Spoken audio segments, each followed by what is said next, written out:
teman-teman kita sudah mengusulkan kepada Bappenas ini agar perbaikan infrastruktur untuk jalan produksi dan jalan usaha tani ini segera menjadi perhatian dari pemerintah pusat. Karena kita provinsi Sumatera Selatan untuk jalan-jalan kabupaten dan provinsi ini sudah diperbaiki oleh Pak Gubernur kita.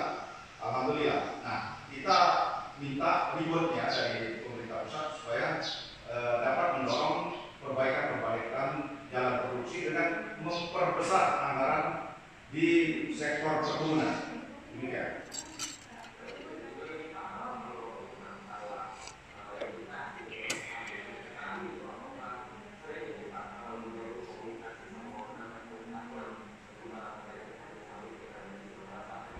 Ya, jadi kita ini ada 3 harga. Pertama harga petani plasma yang bisa mencapai 2.600 sesuai dengan harga timur penetapan.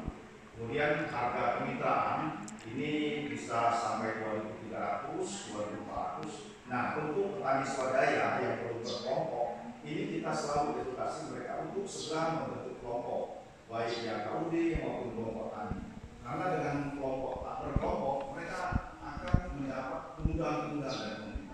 Kita pun selaku pemerintah lebih mudah lagi melakukan pengawasan terhadap kelompok-kelompok petani ini, dan mereka juga bisa menyesuaikan harga dengan harga tim